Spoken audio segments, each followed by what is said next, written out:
Pulang kampung dulu aja lah. Ah, 2. Ayo. Silakan. Angka 2. 3.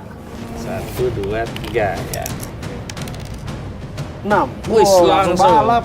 Balap. 1, 2, 3, 4, 5, 6. Karena saya membaca Bukan. sejak awal, kasus ini digulirkan bukan dalam kerangka untuk menegakkan keadilan, dalam hal ini untuk membersihkan soal ijazah, tapi ancaman menggunakan sarana hukum. SOP yang dijalankan itu tidak mengikuti KUHP, tetapi ini ada kehendak solo, kemudian difasilitasi oleh polisi, dikeluarkan SP3 yang targetnya memecah belah. Sebagai tersangka. Jadi kalau memang tersangka sudah diperiksa dalam pelengkapan berkas, tidak lama lagi. Untung yang tadi Bung Pitra bukanlah pihak di sini, jadi tidak perlu minta ampun. Tetapi kalau Bung Pitra pihak, nggak perlu ampun, bahkan akan saya hajar. Artinya apa? Artinya Anda ini membawa klien Anda ke persidangan untuk diadili.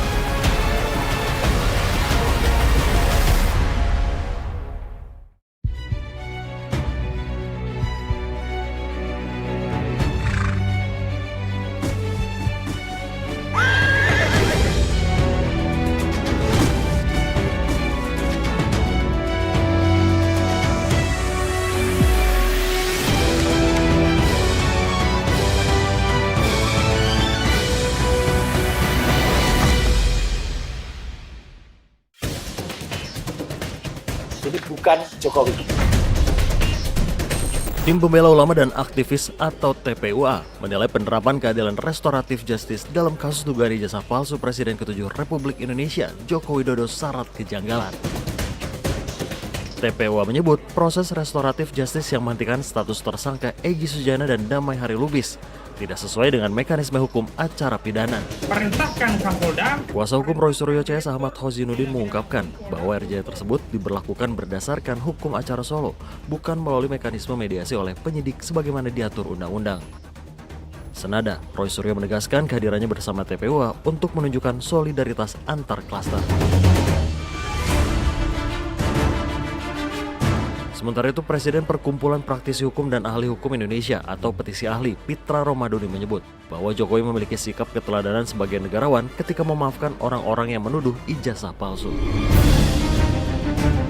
Lantas, bagaimana kelanjutan dari kasus ini? Apakah segera menuju babak akhir atau endgame? Dan berikut selengkapnya dalam Abraham. Ya sobat, saya Abraham Silaban. Hari ini saya duduk dengan dua figur yang kita sering lihat berdebat di layar kaca.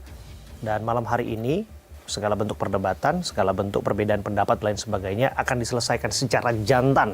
Saya akan perkenalkan satu persatu dari sudut kiri, yaitu Bung Pitra Romadoni yang merupakan Presiden Petisi Ahli Hukum Indonesia. Iya. Presiden Petisi Ahli Hukum kepanjangannya Indonesia. Praktisi Hukum dan Ahli Hukum Indonesia. Oke. Dan di sudut kanan Ahmad Kozinuddin. Ya. Seorang penceramah yang hari ini ceramahnya kita juga turut saksikan, bahkan ceramahnya melampaui dari kliennya Bung Roy Suryo kadang ya. Sehat Bung Sehat Kozinuddin? sekali, alhamdulillah. Tapi bicara soal Bung Pitra ini ya, Iya. sedikit ya Bung Kozinuddin ya. Saya tahu beliau ini pengacara flamboyan. Cirinya biasanya apa? Bawa bunga ya. Ya, pengacara mawar katanya. Pengacara mawar ya. Kalau nggak mawar merah, mawar putih gitu ya. Iya. Tapi hati-hati karena kalau penceramah sudah turun kan memberikan perspektif lain. Oke, siap. Perspektif apa yang dibawa sebenarnya dalam kasus ini? Jadi ada dua perspektif ya. Pertama soal hukumnya itu sendiri, tentu itu basisnya karena memang persoalannya persoalan hukum. Yang kedua, perspektif agama untuk mengaitkan bahwa kita itu tidak hanya ansih hidup dalam konteks hukum manusia, bahwa akan ada pertanggungjawaban kelak, sehingga ya bibir boleh ya berdusta, tetapi kenyataan itu akan sampai kepada hari akhir di mana mulut itu akan dikunci dan amal itu sudah dicatat. Tujuannya lepas, tapi dengan berkhianat datang minta SP3 itu nggak dibenarkan gitu. Mereka ini awal mulanya ini adalah satu tujuan, satu visi misi kan gitu. Harusnya sahabat kita bergembira. Kenapa bergembira? Karena ada dua yang lolos dari jeratan hukum.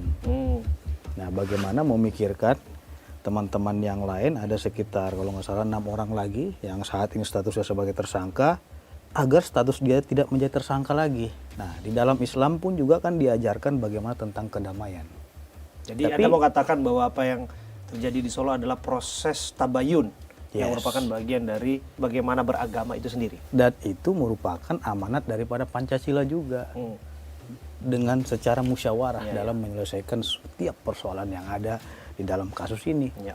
Tapi kita sangat menyesalkan ketika memang Egy Sujana, Damai Harilubis saat ini saya lihat mereka dimusuhi. Kan gitu. Ya. Harusnya bagaimana menciptakan kerukunan, persatuan, dan keutuhan, ataupun menimbulkan seperti keadaan semula. Saya melihat silang pendapat tentu ada di sini, tapi yang jelas hari ini udahlah kita selesaikan secara jantan di meja ini.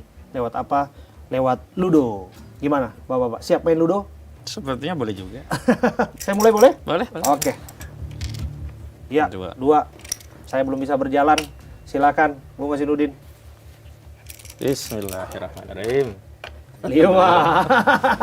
Belum juga bisa keluar. Tunggu 6 dulu ya. Tunggu 6 nih. 1. Susah ya keluar ya. Gitu ya kalau misalnya udah masuk bui susah keluar ya, Bung Hazinuddin. Enggak, kalau belum pernah masuk bui, susah masuk bui. Karena sampai hari ini belum pernah masuk. Oh gitu. Roy nggak masuk, Rismon nggak masuk, Tiba nggak masuk. Dulu kan harapannya kubu Jokowi begitu tersangka masuk tuh barang. Gimana Bung Fitra? Memang takdirnya bahkan nggak akan masuk.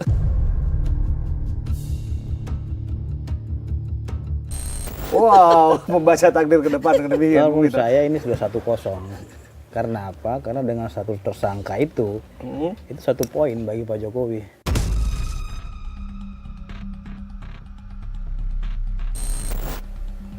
Oke. Jadi mereka belum bisa mengembalikan keadaan semula. Sekalipun bahwa disebutkan ada asas presumption of innocent. Yes, karena ini kan tersangka itu kan berarti ada dugaan tindak pidana yang dilakukan oleh mereka. Nah, tapi kalau saya pakai logikanya Bung Hazinuddin boleh dong ya. Kalau dianggap bahwa nggak masuk-masuk, kasusnya sudah lama dari dulu, bahkan nama yang disebut-sebut juga sudah ada dalam pusaran itu juga ya. Tapi buktinya selesai juga tuh SP3, nggak ada yang masuk juga. Bahkan nggak jadi masuk Nggak ya. jadi yang masuk SP3. maksudnya. Karena saya membaca sejak awal, kasus ini digulirkan bukan dalam kerangka untuk menegakkan keadilan, dalam hal ini untuk membersihkan soal ijazah, tetapi ancaman menggunakan sarana hukum. Karena sejak kasus ini bergulir, ada laporan, kuasa hukum Jokowi itu selalu menawarkan perdamaian-perdamaian. Kami sendiri dalam praktik berperkara sebagai advokat tentunya, biasanya yang gemes pengen segera damai itu kan orang yang dilaporkan. Oke. Tapi di sini justru kubu Jokowi berulang kali pengen damai, baik lewat kuasa hukum, sejumlah relawannya. Artinya memang Joko Widodo sendiri itu tak punya kepercayaan diri atau bahasa lainnya takut untuk masuk ke persidangan. Karena kalau sudah sampai ke persidangan dan ada pembuktian yang bernilai hukum, maka tak bisa lagi ditutupi dengan narasi-narasi buzzer yang dia kelola begitu. Itu terbukti misalnya diantaranya sampai hari ini justru Jokowi menginisiasi agar ada yang berdamai dan dikeluarkan. Kan ini bagian dari rencana. Jadi saya kira Bung Hazinuddin ini adalah seorang pengacara juga tentu mengerti bagaimana terkait dengan legal standing. Jadi yang berhak untuk mewakili Pak Jokowi itu adalah Pak Jokowinya ataupun kuasanya. Sampai hari ini saya juga belum pernah mendengarkan permintaan damai daripada Pak Jokowi. Justru yang mengusulkan damai itu adalah dari tim reformasi Jimli Siddiqui, dan itu cuma usulan dan saran kan gitu. Nah tiba-tiba muncul trial by the medsos, seolah-olah yang meminta mediasi ataupun restoratif justice adalah Pak Jokowi. Kita kan bisa lihat faktanya. Hari ini siapa yang datang ke Solo? Bagaimana mungkin orang yang katanya dituduh meminta restoratif justice, tapi orang yang datang ke Solo harusnya kan Pak Jokowinya kalau dia menginginkan perdamaian. Dan itu sebenarnya Jadi yang itu keliru adalah ya, pemahaman yang keliru dan itu hanyalah opini semata. Justru restoratif justice ala Sulu ini yang keliru. Karena restoratif justice itu semestinya haknya korban. Dalam hal ini katakanlah kalau korban itu adalah pelapor saudara Joko Widodo. Sementara hak dari tersangka itu ya SP3. Jadi penghentian perkara dengan restoratif justice itu bukan tersangka dicabut, tetapi dicabut peristiwanya. Ya ini artinya apa? Dicabut laporannya sehingga peristiwa itu dianggap tidak ada, dipulihkan keadaannya. Kalau itu dari tersangka, berarti tersangka saja. Aneh, pendekatannya restoratif justice, tapi yang di SP3 hanya 2 orang. Kalau restoratif justice harusnya dicabut perkara. Nah kalau cabut perkara, semua selesai. Cuman memang targetnya kami baca ini kan Jadi begini, memecah belah, nyicil. saya tidak mau berteori dalam perdebatan kita, tapi saya berbicara by data. Datanya apa? Hari ini siapa yang mengajukan restoratif justice, yaitu Egy Sujana melalui kuasa hukumnya. Dia telah menyampaikan dan berstatement di media bahwasanya kami telah mengajukan surat restoratif justice ke Polda Metro Jaya agar dilakukan RJ. Pak Jokowi nggak ada komentar apapun maupun kuasanya.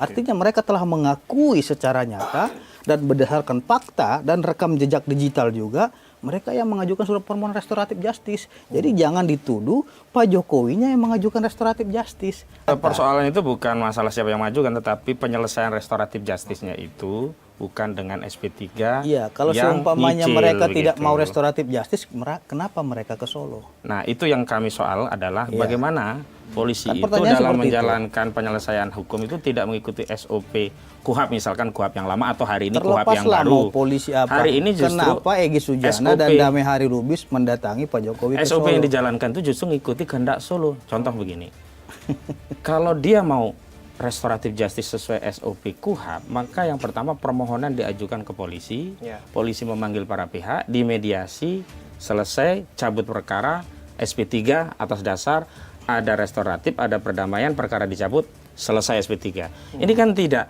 datang ke Solo, Egy mengatakan tolong perintahkan Kapolri, perintahkan Kapolda, perintahkan Direktur Tindak Pidana Umum, SP3 saya, cabut cekal saya, dan itu ditindaklanjuti menurut Egy ya, diperintahkan polisi yang ada di Solo, yang kemudian 2 orang polisi itu aktif loh. Kemarin menurut Eli Danati ada 5 dan 2 yang dipanggil, bahkan Direktur Tindak Pidana Umumnya, Kombes Iman Imanuddin. Saya lupa yang kedua itu pangkatnya apa, Rosadi. Artinya apa? Artinya SOP yang dijalankan itu tidak mengikuti KUHAP, tetapi ini ada kehendak Solo, kemudian difasilitasi oleh polisi, dikeluarkan SP3 yang targetnya memecah belah. Apa betul itu yang terjadi, Bung Pitra? Karena Anda kan ke Solo ya? Jadi Anda kan begini. bertemu dengan Pak Jokowi, saya dengar. Berapa waktu Jadi saya yang lalu? ingin pastikan, makanya saya ke Solo biar tidak terjadi omon-omon, kan gitu. Yang pertama saya ingin luruskan dulu terkait dengan itu adalah kehendak Jokowi katanya restoratif justice, dan polisi juga ada keterlibatan Jokowi katanya. Itu adalah nggak benar dan hoax. Karena dari kuasa hukum mantan tersangka mengatakan kami yang meminta agar polisi mendampingi kami dalam RJ ini. Itu dari mulutnya, bukan dari mulut Pitra Romadoni ataupun mulut dari kuasa hukum Jokowi.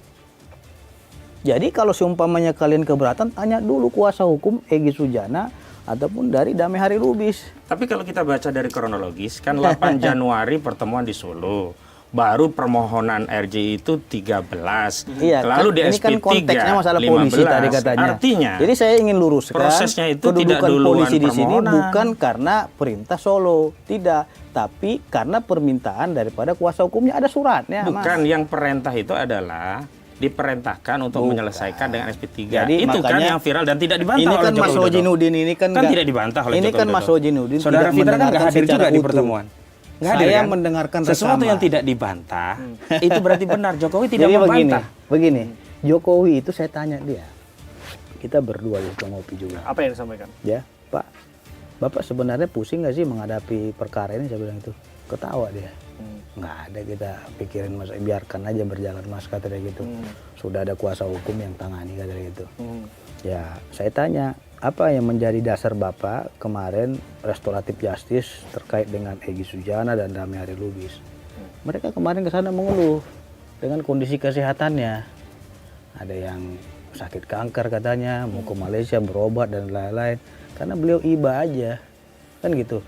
Kalaupun seumpamanya Pak Jokowi ini strength, dimajukan aja, dia nggak ada untung, nggak ada rugi juga, gitu loh. Sebenarnya kan Jadi itu kalau- penjelasan yang tidak membantah apa yang dikatakan Egy. Ada permintaan untuk diperintahkan dan polisi dipanggil, lalu diperintahkan dan di follow up, dan benar ada SP3. Inilah yang saya sebut SOP penyelesaian perkara tidak lagi ikut KUHAP tapi ikut SOP Sulu begitu.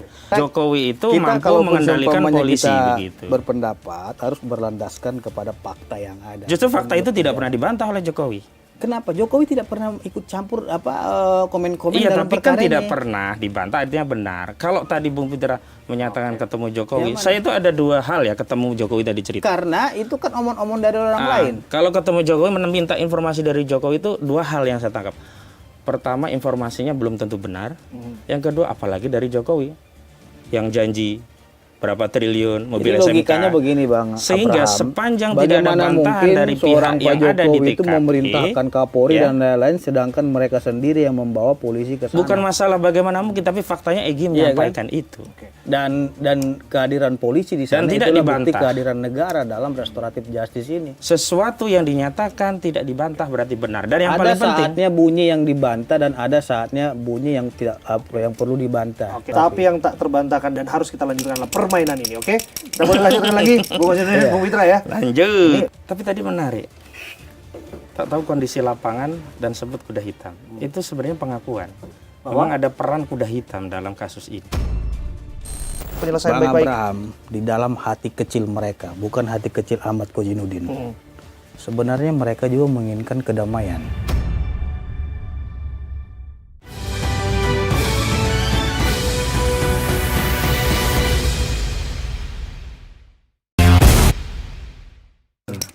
Pulang kampung dulu aja lah. 2, ayo. Silakan. Angka 2. 3, 1, 2, 3 ya. Oke. 6. Wis langsung balap. Balap. 1, 2, 3, 4, 5, 6. Langsung mengejar dari belakang. Itu artinya bahwasanya pertarungan semakin panas. Bung Fitra sengaja menargetkan dengan cepat ini kelihatannya. Karena saya tidak akan kasih waktu lagi untuk mereka. Nggak pakai basa-basi. 4. Oke, coba ya. Jangan saya jadi korban di sini. Oke. Angka 5. 1, 2, 3, 4, 5. Silakan, Bung Hasanuddin. Sayangnya saudara Fitra statementnya itu bukanlah pihak, bukan juga kuasa hukum, jadi tidak punya legitimasi sama sekali. 2. Ya. Aja tuh Fitra. Sayangnya Bung Hasanuddin ini kurang pengalaman dalam dunia lapangan dan dia tidak mengerti terkait dengan kuda hitam. 3, 4, 5. Sayangnya saya harus lari sebelum saya menjadi korban. 6. 1, 2, 3, 4, 5, 6. Dan saya harus menengahi percakapan ini diselesaikan secara jantan. 1. Oke, silakan. Tapi tadi menarik. Tak tahu kondisi lapangan dan sebut kuda hitam. Itu sebenarnya pengakuan. Memang ada peran kuda hitam dalam kasus ini.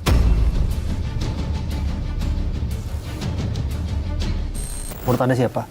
Ya, paling tidak orang yang menyampaikan itu yang pertama. Oh, tunggu. Jadi Anda mau mengatakan bahwa Bung Fitra lah kuda hitam. Anda mastermind begini. Tapi boleh kalau dong Kita lagi main kuda ini. Tunggu. Boleh dong saya Nah, ini curiga. kan permainan. Nah, gimana? Lah kan kita berbicara Ya, permainan. saya melihat kuda hitamnya bukan hanya Bung Peter, terlalu banyak kuda hitam. Ada Lecumanan, Adi Kurniawan. Karena laporan-laporan tidak mungkin Lecumanan jadi. itu adalah pelapor. Iya, saya Dia katakan nggak bisa disebut kuda pelapor, tapi dalam Kuda konteks hitam kuda itu hitam adalah tetap orang jadi. yang tidak pernah dianggap sama sekali. Ada tapi kuda- ikut dalam kontestasi ini sama Ada- seperti permainan ini yang nggak disangka-sangka gitu. Ada kuda hitam formal yang dia juga hadir dan punya peran. Ada kuda hitam non formal. Misinya sama. Dia menjalankan visi orang lain. Dia tidak berjalan atas kehendaknya. Atau kalau boleh dengan bahasa agak profan ya, ya antek atau boneka lah.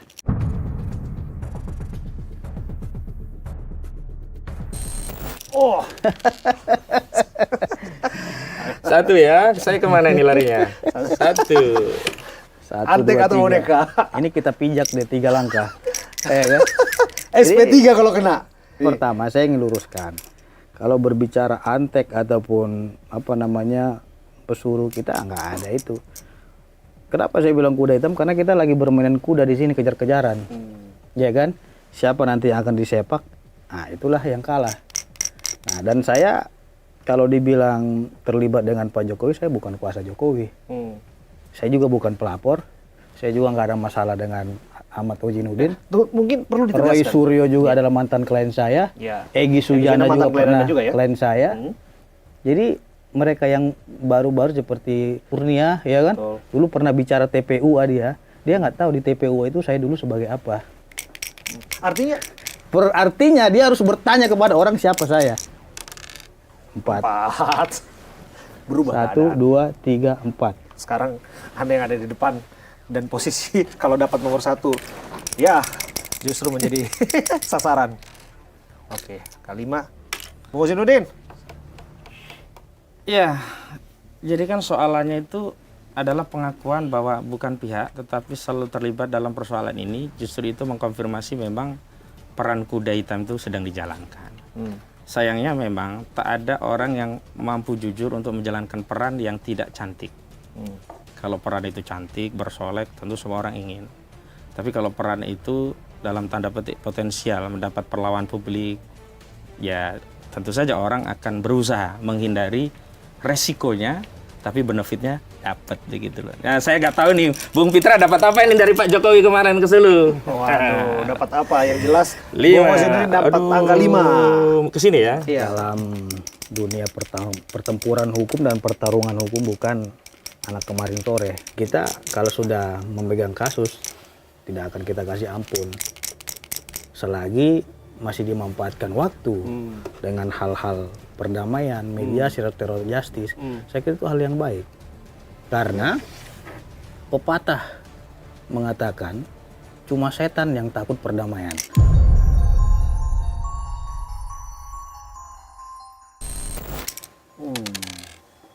Dua. 1, 2. Cuma setan yang takut perdamaian. Apa yang dimaksud dengan bahasa itu? Satu tindakan yang jahat itu dibungkus dengan ungkapan yang seolah-olah itu baik begitu. Contoh, orang dulu menganggap Belanda itu ya orang-orang Indonesia itu ekstremis menjadi buruk begitu, padahal dia pejuang. Belandanya dianggap mereka berdagang, dianggap baik begitu. Dan dalam konteks politik itu biasa, tapi dalam konteks hukum, untung yang tadi Bung Pitra bukanlah pihak di sini, jadi tidak perlu minta ampun. Tetapi kalau Bung Pitra pihak, nggak perlu ampun, bahkan akan saya hajar.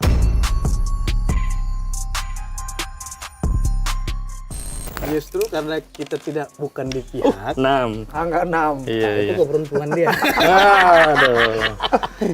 tapi begini ya, filosofinya keberuntungan permainan itu bukan kehidupan. Saya tidak pernah terlalu bergantung pada Tapi keberuntungan strateginya permainan. apakah Anda memainkan satu lagi di belakang atau maju yang di depan? Karena apa? Kenapa dimainkan satu? Karena dia takut dikejar di depan saya. Enggak. Makanya dia maju. 1, 2 ini ya. 3, 4, 5, 6. Lagi. Kita no problem, nggak ada masalah dengan Ada- bersangkutan.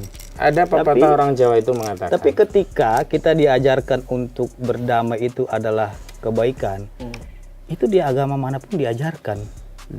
damai Jadi kalau di sini kita tuh- menciptakan permusuhan, sama saja kita menciptakan perpecahan. damai dalam konteks kasus ijazah palsu ini ya, itu saya sudah deklarasikan. Saat itu kan Faisal Assegaf membawa sejumlah rombongan untuk menghadap Zimli Asyidiki melalui Komisi Reformasi Polri. Saat itu mereka menarasikan restoratif justice dan Komisi Reformasi Polri mau memediasi. Saat itu saya langsung tegas menyatakan tidak ada jalan mediasi untuk masalah ijazah palsu, harus hitam dan putih. Tidak ada mediasi antara al-haq dan al-batil. Dan bahkan saat itu saya statement tegas, siapapun yang berdamai dengan Jokowi dalam kasus ini, dia berarti telah berkhianat.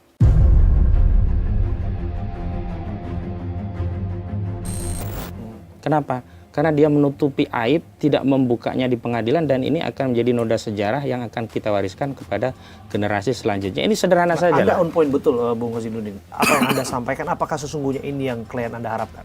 Jangan-jangan bisa jadi klien Anda misalnya di klaster 1 yang boleh. sudah dalam proses pemeriksaan, pada akhirnya mereka sesungguhnya melihat peluang itu juga diselesaikan secara Kalau mau mengkonfirmasi boleh tanya ke Roy Suryo, boleh tanya. klaster 1. Ya, saya boleh tanya juga ke Kurnia, boleh tanya ke Rizal Fadila, termasuk Rustam Effendi. Bahkan Rustam Effendi mengatakan, nggak takut kita dengan risiko apapun, walaupun kita berjuang bukan mencari resiko. Gitu. Dan di dalam dunia aktivis kayak Rustam Effendi ini, mereka itu tidak memikirkan resiko, justru tujuan yang harus diwujudkan. Tujuan apa? Tujuan untuk membongkar kasus ini agar menjadi terang bagi seluruh rakyat. Oke. Apakah benar ijazah itu palsu atau asli?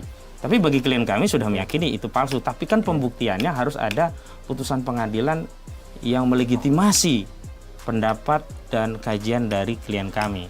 Nah, sebenarnya kan ruangnya harusnya ke sana. Ya. Tapi saya melihat, tadi kalau dikatakan ada punya peran kuda hitam tadi dengan narasi damai, ini kan lagi-lagi tidak lepas dari desain besar dari Solo yang memang tidak terlalu nyaman dengan perkara ini, dan boleh saya katakan ya, Jokowi takut. Makanya dalam sebuah statement saya katakan, Jokowi itu kombinasi dari dua hal. Satu hal dia licik, tapi pengecut. Liciknya dia adu domba, ya, terlapor, dia narasikan, ya, restoratif justice seolah-olah dia baik, padahal itu untuk memecah belah. Dan dia harapkan kasus ini berhenti dengan adanya perdamaian, dia cabut, semuanya selesai, dipulihkanlah. Tapi kan orang akan mengatakan, memang bisa perdamaian merestorasi ijazah yang palsu menjadi asli. Memang bisa seluruh rakyat kemudian ikut meyakini perdamaian antara Egy DHL dengan Jokowi dan kemudian mengikuti atau taklid buta dengan isi perdamaian. Dan bahkan sebenarnya Damai dan Egy sampai hari ini tidak pernah statement bahwa ijazah itu asli. Harus dikejar itu kalau benar. Nah, artinya apa? Pengkhianat ketemu dengan orang yang suka berkhianat.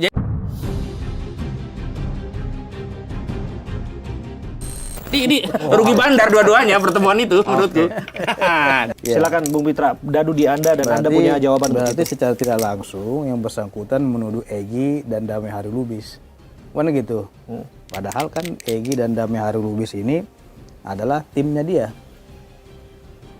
Itu menandakan di tubuh mereka sendiri sudah tidak kompak dan tidak solid. Dan saya juga berkeyakinan Kalau tadi bahwasanya disebut bahwa itu adalah pengkhianat, tukang kibul dan sebagainya, menurut Anda? itu menurut saya subjektivitas dari seorang pengacara mengatakan itu.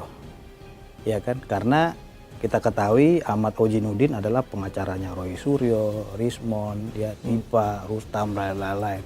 Jadi hal yang wajar dia mengatakan seperti itu untuk kepentingan pembelaan terhadap klien.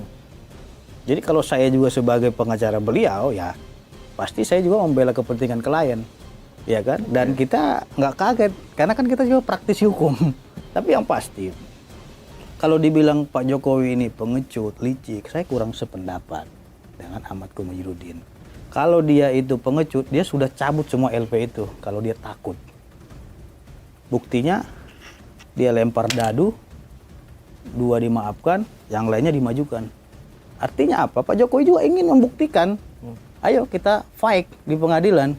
Tunggu, 2 dimajukan, apakah tidak terbuka kemungkinan lain? Andai kata sesungguhnya kemudian ketemu lagi di Solo tuh untuk penyelesaian Bang baik-baik. Abraham, di dalam hati kecil mereka, bukan hati kecil Ahmad Kozhinudin. Sebenarnya mereka juga menginginkan kedamaian.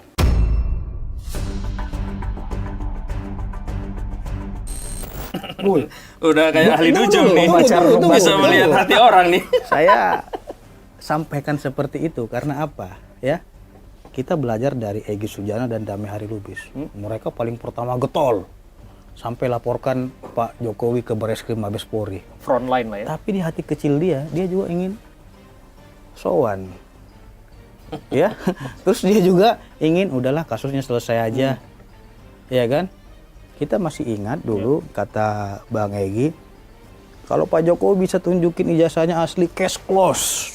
Kalau perlu saya minta maaf.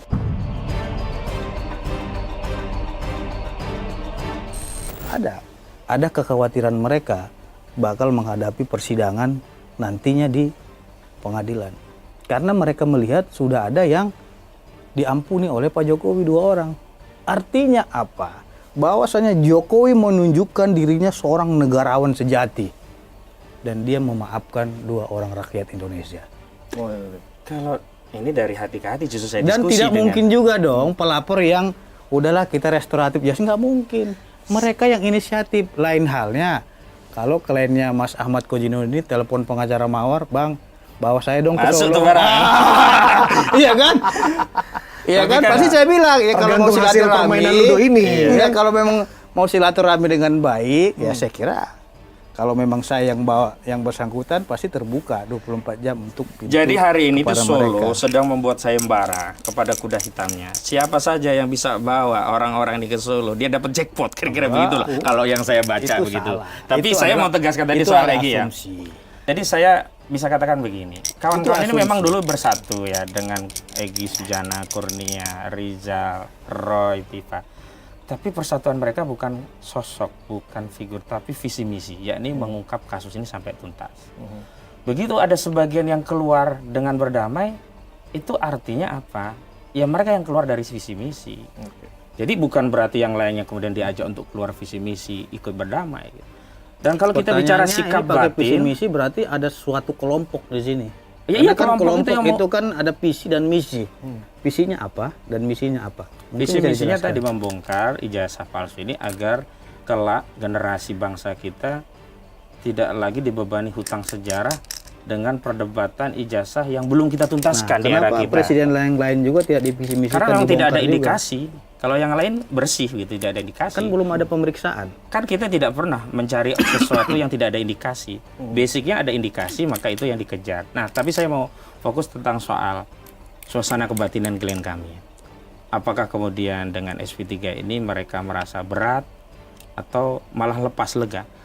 Jadi klien kami itu melihat justru hari ini Egy Sujana itu yang dibawa pada penjara besar yang dia sulit untuk keluar. Apa penjara besar? Alienasi dari kawan-kawannya. Dia kemudian dihujat masyarakat. Sama seperti Palestina Justru dan Israel. saudara Joko Widodo sejak Bertempur awal yang terus. ngajak perang. Dan lu ngajak-ngajak perang tersebut berarti kamu tidak menginginkan kedamaian buat klienmu.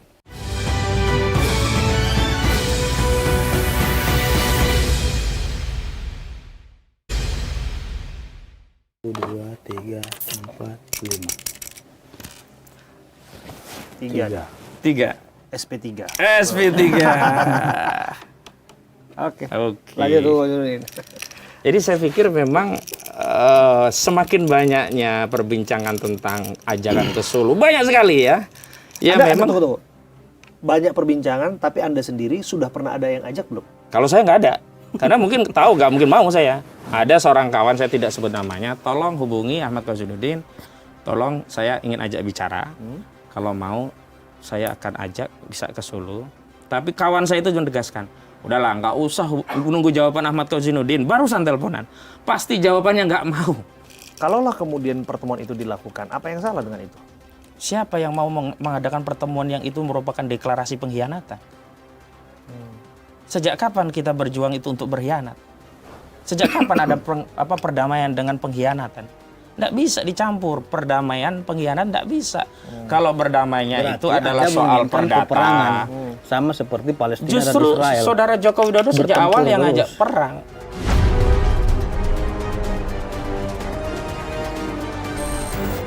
Maka harus dituntaskan. Saya tidak pernah melihat Pak Jokowi Dia mengajak membuat perang. laporan, maka harus dituntaskan. Kenapa dia membuat Karena laporan dia tapi mengajak dilaporkan orang-orang ke ke Mabes Solo? Polri.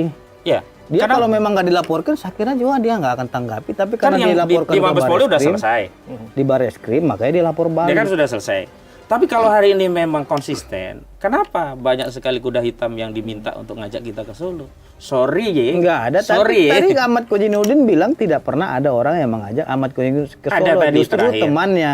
Dan saya Dan belum itu arahnya ke memverifikasi Solo. itu. Saya tidak sepil nama. Dan tadi juga ada tawaran bahwa Tawaran siapapun yang mana? yang mau ke Solo akan Tidak, difasilitasi. kita tidak gitu. berbicara seperti itu. Iya kan? Ya nggak apa-apa, saya mau main dulu lah. Saya tidak berbicara seperti itu, saya bilang.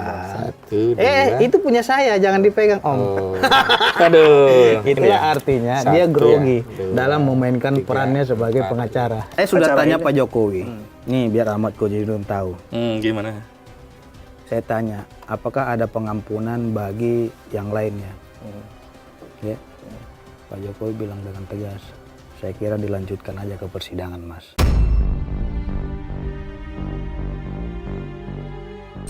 Bagus, wah, Ya kan? bagus itu yang ditunggu. Tapi Cukup sayang yang dua ngomong yang- Joko Widodo. Iya kan? Cukup yang dua itu diberikan pengampunan. Karena kan mereka juga memainkan persidangan. Apa yang mereka inginkan, saya kira Pak Jokowi akan berikan persidangan yang mereka minta. Kan mereka meminta itu. Itulah belas kasihan yang diberikan Jokowi kepada orang yang memang menyadari kesalahannya. Tapi lepas dari itu, ini kan ramai isu dugaan ijazah palsu Pak Jokowi. Apakah Pak Jokowi menunjukkan sesuatu kepada Anda? Paling tidak entah itu foto atau apa, Anda melihat sendiri di sana mengenai ijazah yang hari ini diperdebatkan, hari ini jadi polemik. Kalau itu kan Wis, jackpot ya. ya 2 kali jalan itu bisa cepat pulang kampung. Nah, ya dong. Kelihatannya pertarungan ini harus dimenangkan oleh hostnya. Iya. Kalau saya melihat fotokopi ijazah Pak Jokowi sudah pernah. Tapi saat ini kan kita lihat ijazah asli tersebut sedang diproses di kepolisian Polda Metro Jaya, dan itu sudah di lab juga kan gitu.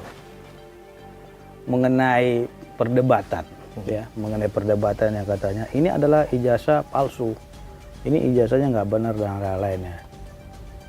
Itu kan adalah produk keluaran dari UGM.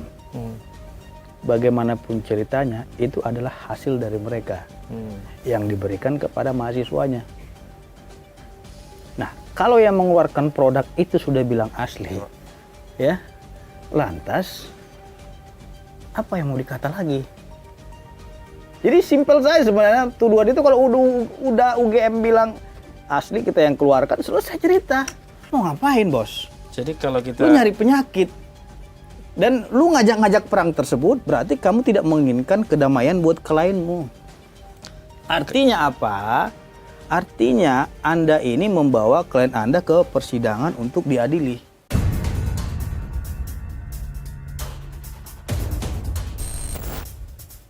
kalau kita Kalau saya analogikan sebagai uang palsu, pengacara, nih mohon maaf ya kalau saya boleh, sebagai pengacara di posisi Bang Ahmad Kojinuddin, saya akan mencari win-win solution dalam kasus ini. dan sayangnya saya bukan Fitra Ramdhani. Iya, Itu bukan, aja. tunggu dulu. Karena apa? Karena saya tidak ingin klien saya dihukum. Jadi kalau Iya pada kan? tadi kan ditanya, saya kan Itu penceramah untuk kepentingan juga. klien. Tapi kalau kliennya juga ingin masuk peradilan, ya silakan saja. Itu kan hak orang, dan orang punya prinsip masing-masing. Tadi kan dikenalkan juga saya penceramah begitu. Maka orientasi saya itu tidak sekedar membebaskan klien dari penjara. Itu pasti semua lawyer itu Tidak ada ya. membebaskan. Tapi yang kedua, ingin menjaga Oke. reputasi akidah dari klien yang kita bela. Jangan sampai iya dia nggak dipenjara atau iya dia dapat SP3 tapi reputasinya hancur. Saya kira ini adalah Dan pemahaman itu yang sudah keliru. terjadi pada kasus 2 orang yang di SP3. Apakah reputasi mereka hari ini selamat? Lihat saja sosial media bagaimana hari ini gunjingannya tentang 2 orang.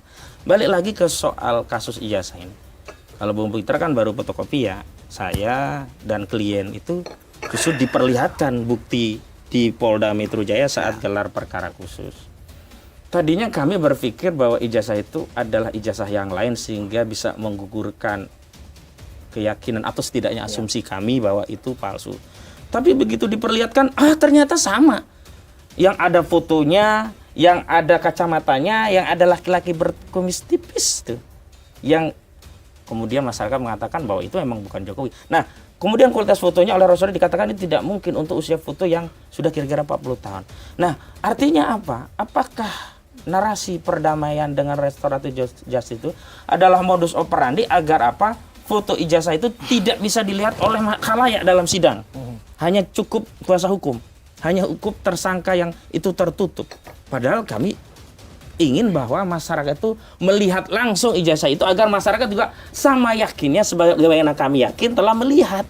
Sebagaimana Rasulullah yang menyatakan 99,9% palsu. Jadi basicnya itu bukan asumsi, bukan testimoni, tapi bukti. Dan bukti itu sudah dihadirkan kepada kami. Kami yang mampu mengindra langsung. Sementara yang lainnya itu mungkin baru bicara-bicara begitu loh. Baru dikasih fotokopi. Saya kira kita harus bisa bedakan antara fotokopi dan asli. Kalau fotokopi itu kan hasil daripada scanner ataupun print out ataupun kopian. Aslinya itu adalah asli ketika memang itu adalah barang pertama yang dikeluarin ataupun produk pertama yang dikeluarin. Siapa tahu kliennya Mas Ahmad ini keliru dalam melihat yang beredar, karena yang mereka teliti itu yaitu kopi-kopian yang nggak jelas. Ya, kalau memang yang diteliti juga nggak jelas, hasilnya juga palsu kan gitu. Karena aslinya bukan yang diteliti. Tanya dong langsung ke Pak Jokowi, atau setidaknya tanya kepada UGM-nya. Benar nggak UGM kamu pernah mengeluarkan yang Itu tersebar dilakukan ini? Egy tidak ketika bertemu? Tidak ada. Nah, harusnya kan Egy bertanya. Bukan, ke UGM mereka belum. Egy ketika bertemu dengan Pak ketika Jokowi di ketemu Solo. Pak Jokowi, Iya. saya tidak menanyakan itu. Tapi yang pasti untuk meng-cross check ijazah yang mereka teliti ini adalah valid dan sah. Mereka harus mempertanyakan dan mereka bawa kepada UGM ataupun kepada Pak Jokowi, benar nggak seperti ini ijazah Bapak itu? Ataukah ada nomornya yang dihilangkan kan gitu, ataupun tanda tangannya yang dikabulkan. Kita nggak tahu itu karena mereka belum pernah melihat yang dimiliki ataupun dipegang oleh Pak Jokowi, dan mereka langsung menuduh. Nah, makanya saya bilang perdamaian itu bukanlah permintaan daripada Pak Jokowi ya ataupun kuasa hukumnya, tapi adalah perintah undang-undang juga.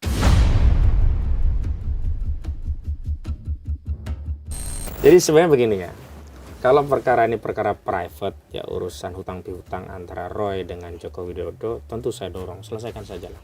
Kalau perlu ikhlaskan saja lah, Jokowi punya utang berapa, 1.000, 1 juta, 10 juta, ikhlasin aja lah. Oh, itu nanti menjadi pahala di akhirat. Tapi ini kan persoalan publik, yang persoalan ini tidak bisa diselesaikan hanya dengan maaf-maafan. Karena ada tanggung jawab moral kepada publik atas penelitian yang dilakukan oleh Roy, bahwa penelitian itu sahih. Roy butuh pembuktian penelitian itu sahih. Ketika Roy kemudian melakukan perdamaian, orang akan bertanya, lalu penelitian kemarin apa kesimpulannya? Lagi pula itu tidak bagus juga buat saudara Joko Widodo. Oh, kok ini ada restorasi? Memangnya kalau sudah damai, keyakinan publik yang meyakini palsu bisa direstorasi menjadi asli? Makanya klien kami itu teguh dalam konteks ada tanggung jawab moral kepada publik. Dan karena aspirasi publik itulah ya mereka melakukan itu. Dan sebenarnya itikat baik untuk menanyakan ijazah itu ada di tanggal 15 dan 16 April 2025. Tapi apa jawaban saudara Joko Widodo itu? Mereka tidak punya kewenangan untuk meminta ditunjukkan ijazah. Saya tidak ada kewajiban untuk menunjukkan ijazah. Bahkan terakhir malah menyatakan siapa yang mendalilkan dia harus membuktikan. Dan hari ini kembali yang mendalilkan ada fitnah, ada pencemaran itu adalah Joko Widodo melalui polisi dan nanti akan ditindaklanjuti oleh jaksa. Maka yang membuktikan adanya fitnah atau tidak itu adalah Joko Widodo melalui jaksa. Dan untuk membuktikan apakah hasil penelitian ijazah palsu itu fitnah, harus dibuktikan dulu bahwa ijazah itu asli.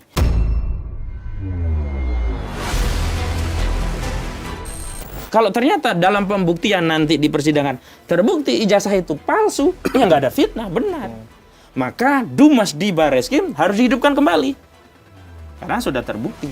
Terlalu asik dengan diskusi, lupa dengan permainan. Tapi kadang-kadang saya meninggalkan permainan demi diskusi. Silakan Bung Peter. Jadi saya mengingat pembicaraan Om Jinudin tadi, teringat saya lagu Jack Marpaung. Apa itu? Dia bilang, Amang jaksa, Bapak Hakim, Andi Gando Peau asa di sidang. Jadi lagu ini juga mempunyai makna, Bang Abraham. Jack Marpaung itu kan dulu pernah berkasus juga kan gitu ya. Seorang penyanyi kenamaan ya, Iya. asal Sumatera Utara. Dia juga jenuh karena dia berperkara tapi belum di sidang. Sama seperti yang dialami oleh kliennya Mas Ahmad Kojimudin saat ini. Mereka menunggu kapan dipanggil. Dan mereka nggak usah bertanya kapan dipanggil. Hari ini kita dengar bahwasanya klien Mas Ahmad Kojimudin telah diperiksa untuk kelengkapan berkas sebagai tersangka. Jadi kalau memang tersangka sudah diperiksa dalam pelengkapan berkas, tidak lama lagi.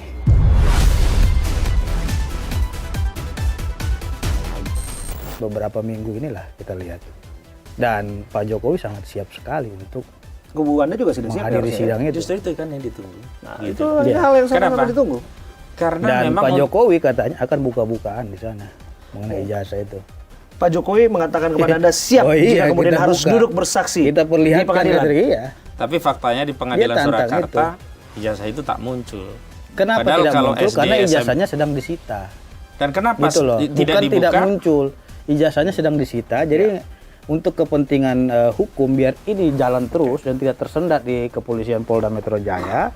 Jadi kita tunggu nih bersidang. Jadi nanti dibuktikan situ siapa sih yang salah, siapa yang benar. Nanti akan kita lihat seperti itu. 5. 1, 2, 3, 4, 5.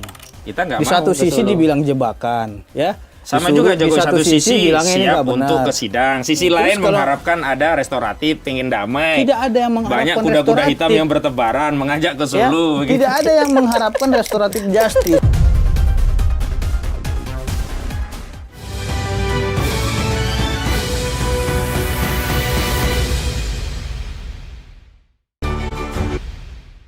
Ini saya kejar terus nih, kayak gini.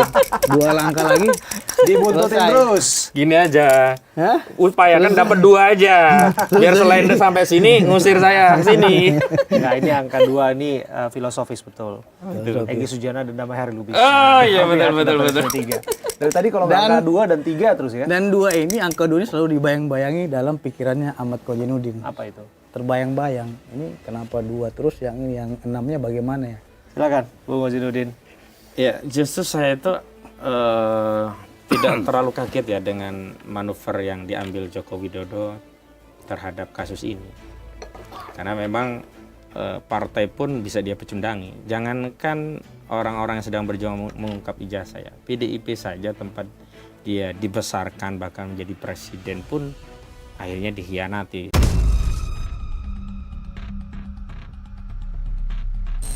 Dengan ujungnya dia dikeluarkan atau dipecat dari PDIP, bukan anggota lagi. Dan memang hari ini Joko Widodo tidak pernah punya pertimbangan untuk melakukan pertarungan dengan sosok yang sebelumnya biasa dia lawan. Kalau sosok dia lawan tokoh partai, pejabat, itu kan mudah ditekuk. Ya, dengan kasus korupsinya selesai. Dengan iming-iming jabatan selesai. Aktivis-aktivis bodrek ya dengan iming-iming duit selesai. Ini dia kok ketemu yang kayak gini, bingung dia.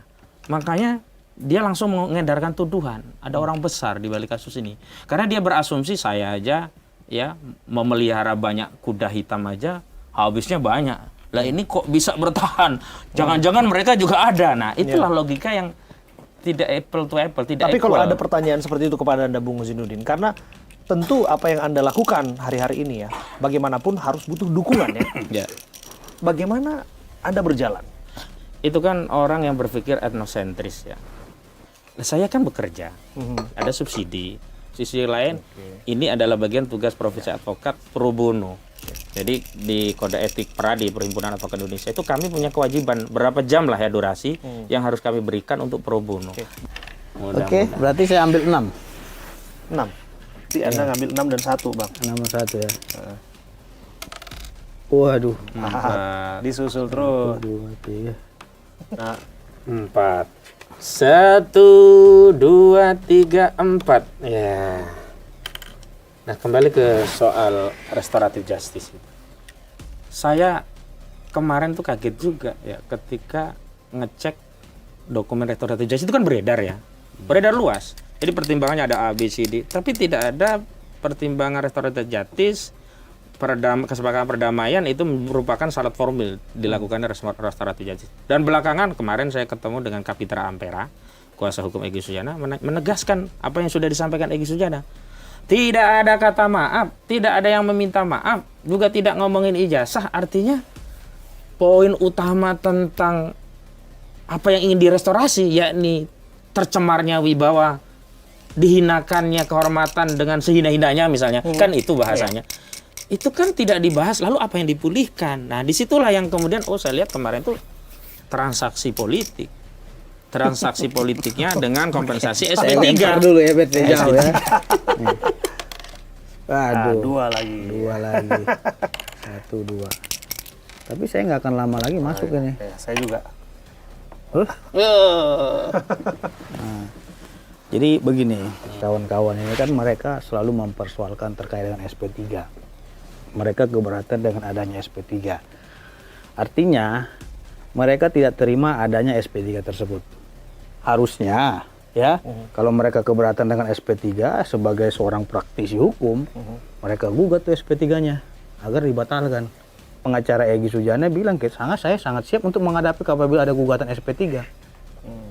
Nah, makanya saya bilang, kalaupun seumpamanya Pak Ahmad Kojinuddin dan kawan-kawan ini keberatan dengan adanya SP3 itu, ya secara jantan lah gugat ke pengadilan. Berani tidak? Ada berpikir ke arah situ. Jadi yang pertama, kami tidak mau diadu domba lebih jauh. Lah justru kalau Karena memang kalau tidak SP3, mau seperti itu, jangan protes terhadap Egy Sujana atas SP3-nya. Justru saya protes itu untuk mengungkap ini semuanya ngikuti SOP Solo. Nah, itu bukan yang ngikuti salah. prosedur KUHAP. Dan Karena yang kita mengajukan permohonan itu adalah kuasa hukumnya Egy Sujana. Iya. Kecuali tapi yang ngajuin penyelesaiannya permohonan tidak itu mengikuti adalah KUHAP Pak Jokowi. urut-urutannya.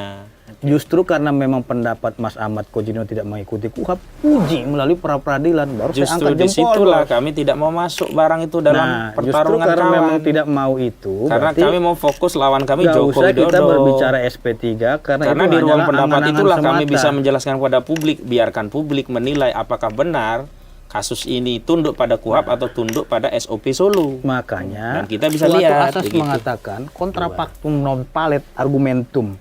Ya, artinya mereka hari ini hanya bisa berasumsi saja. Oke. Tapi tidak pernah diuji ke pengadilan yang sah untuk ya memutuskan sah atau tidaknya penghentian penyidikan Justru tersebut. itulah jebakan yang disediakan sebagaimana Nah, jebakan ini kalau kan kami ke aneh, Solo. Bang Abraham. Kita nggak Di mau satu ke sisi Solo. dibilang jebakan, ya. Sama Disuruh- juga di Joko satu sisi bilangnya ini siap nggak benar. untuk ke sidang. Sisi Terus lain kalau- mengharapkan ada restoratif, pengen damai. Tidak ada yang mengharapkan Banyak kuda-kuda hitam restoratif. yang bertebaran mengajak ke Ya, Solo. gitu. tidak ada yang mengharapkan restoratif justice.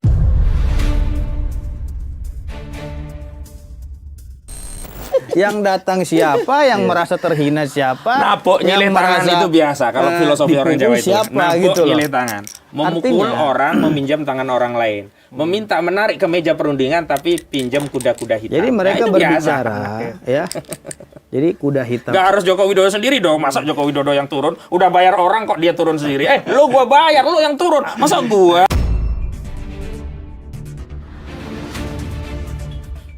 Tapi ada asumsi nggak tadi. dari klien Anda yang merasa demikian? Atau paling tidak sudah dapat invitasi Sudah. atau undangan?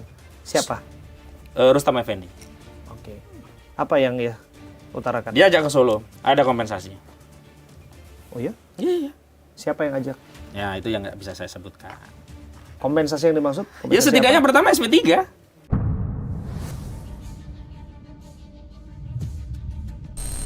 Udah giliran saya. 6. Wih, ketabrak saya. Enggak masuk ke dalam. 1, 2, 3, 4, 5, 6. 4. 1, 2, 3, 4.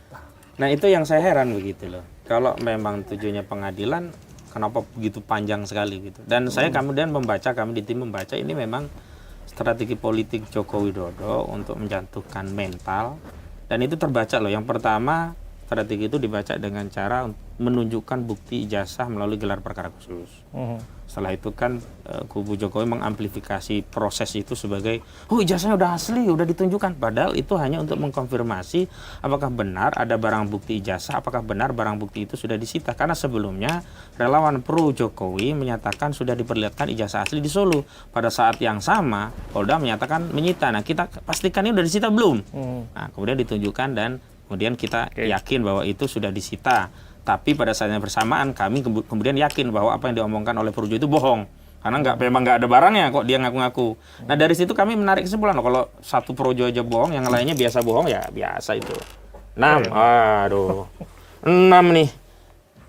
Tapi gini, saya harus tanya ini, Mitra, banyak orang yang menduga kehadiran Anda di sini menjadi sosok yang dipertanyakan tadi soal legal standing ya dan lain sebagainya. Bahkan juga Anda yang tidak sedikit yang mencurigai, Bung Pitra dapat apa sih dari sini? Anda sudah ketemu dengan Pak Jokowi tentu ya, Anda sudah berbicara dengan Pak Jokowi, tapi Anda harus jelaskan kepada publik. Iya. Anda hadir dalam setiap perbincangan di media ya, Anda kerap kali juga adu argumentasi ya. Posisi Anda tentu harus ditegaskan. Yang pertama saya sudah bilang kepada Bang Abraham, saya adalah orang yang tidak bisa diatur. Mau kemana arah anginnya, itu sesuka hati saya. Yang lucu Anda sebut bahwa Roy Suryo mantan klien Anda betul? Ya, iya. Egy Sujana mantan klien Anda betul? Jadi mungkin Ahmad Kojino nggak mengetahui itu. Jadi kepentingan Anda? Kepentingan saya, saya mengikuti arah ombak ini. Karena saya adalah pelaut ulung.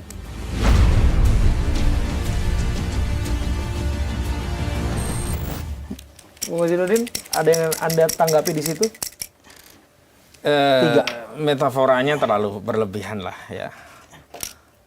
Orang yang mungkin hanya ada di biduk atau skoci kecil kemudian merasa menjadi pelaut yang ulung, padahal Loh, kita jangankan pelaut. ombak. Artinya kalian sedang bermain ombak. Saya kan berselancar di tengah-tengahnya. Dan saya tidak mengikuti perahu Oh ya. sana sini karena kita 1, tidak ada 2. kuasa untuk itu. Nah, saya mau tegaskan tadi, dalam keyakinan agama Islam, tidak semuanya damai. Bahkan melawan kezaliman itu adalah seutama jihad. Nah hari ini persoalannya itu bukan masalah damai tentang utang piutang, tapi ada al-haq al-batil, ada palsu, ada asli. Nggak bisa dikompromikan nih. Harus ada keputusan, ini asli atau palsu. Mau dong kita punya sejarah negara kita akan dikenang. Oh dulu pernah ada masalah ijazah palsu, tapi nggak pernah selesai itu. Kenapa? Diselesaikan damai, 86 semua. Malulah kita. Tapi sebelum itu Bang Abraham harus mengakui bahwasanya saya adalah pemenangnya dalam permainan ini. Harus diumumkan dulu. Kasihlah kesenangan kan sudah itu. menang kita. Oke, Udah gini. menang. Ya. Di angka 3. Di angka 3, artinya SP3 sudah tertutup.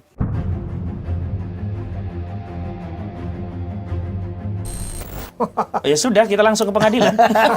Ya, ini terakhir ya, kita harus tutup ini. Tapi bagaimanapun saya menghargai betul ya kehadiran dua figur ini yang saya anggap begitu partisipatif tentu, bahkan melakukan upaya advokasi yang menurut saya ya paling tidak berjuang untuk opini masing-masing, berjuang untuk posisi masing-masing begitu ya. Apa yang beda dari Bung Hosinuddin? Hari ini tentu ada arus publik yang mendukung Anda, tapi tidak sedikit juga mengkritik Anda, Bung Hosinuddin. Saya merasa tidak ada yang beda. Dan kalau kita bicara tentang tawaran ke Solo, tawaran-tawaran itu juga sudah biasa datang ke saya dalam konteks yang lain begitu. Tapi yang beda memang kasus ini mendapat perhatian publik. Kan kasus ini sudah saya advokasi sejak kasus Bambang Tri di Solo dulu. 3 atau 4 tahun yang lalu. Tapi saat itu memang orang melihat siapa sih Bambang Tri? Nggak diakui lah dia, nggak punya legitimasi dia. Memang hari ini yang punya tarikan sosial besar itu Roy Rismontiva itu pertama mereka alumni UGM itu sendiri. Kedua memang mereka orang yang dikenal publik. Ketiga memang punya posisi. Keempat mereka memang orang punya kompetensi. Terlepas mungkin ada yang memperdebatkan. Nah disitulah saya kira memang tarikan magnet legitimasi itu kuat dan melibatkan rakyat. Nah kemudian resonansi rakyat mendukung ini kemudian mengaitkan dengan kebijakan atau pribadi Presiden Joko Widodo selama ini. Lawang dia bicara SMK aja bohong, 12.000 triliun bohong, maka mereka berkesimpulan, oh wajar kalau ijazahnya juga palsu. Nah, itu yang kemudian saya pikir saya secara pribadi punya misi ya. Ini juga saya harus membantu untuk ini dituntaskan. Tapi Anda punya misi pribadi tidak? Persepsi Anda tentang Jokowi secara politik terhadap tugas Anda yang Anda lakukan dalam advokasi? Jadi begini ya, hari ini kami itu melihat hukum kita sedang tidak baik-baik saja. Karena itu kalau hanya norma dan prosedur yang kami tempuh tanpa melibatkan publik dengan dukungan masyarakat, bisa dipastikan bahwa otoritas kekuasaan itu sangat mudah menggenggam otoritas hukum untuk menentukan benar dan salah. Oke, Bung Pitra terakhir, apa yang berbeda dari Anda ya, ketika Anda juga menjadi sorotan dalam perbincangan yang hari ini disaksikan? Ini sangat berbeda sekali ya, karena saya menangani kasus besar. Kasus terlama yang pernah saya ikuti adalah kasus ijazah ini. Sudah 9 bulan nih sekarang. Karena bukan 9 bulan, karena sudah dari 2021 kalau nggak salah. Iya, kalau dari kasus Bambang Tri-nya ya. Iya, dari 2021. Bayangin sudah 2026. Dan sekarang sudah mencapai puncaknya. Artinya apa? Di persidangan nanti itu jaksa penuntut umum tidak membuktikan ijazah, tapi dia membuktikan pencemaran nama baik, fitnah, manipulasi data, pengubahan dokumen elektronik, ya, adapun penghasutan. Yang membuktikan ijazah itu palsu, ya dari terdakwa, karena dia yang menuduh. Kalau dibilang, apakah di persidangan itu jaksa akan membuktikan asli? Tidak. Di persidangan itu jaksa membuktikan pencemaran nama baiknya. Yang membuktikan itu palsu adalah terdakwa sendiri. Luar biasa. Tapi kuda hitam tetap bahagia. Yang bahagia adalah kita yang sama-sama menikmati permainan ini, betul ya Bapak? Iya. Menarik sekali nih permainan ini. Pemenangnya saya. Iya. Ini. Biarlah kita kebahagiaan dengan permainan. Karena dalam kehidupan sulit sekali mendapatkan kemenangan. Karena ingat, dalam permainan harus butuh strategi. Dalam strategi juga harus butuh keahlian. Ya.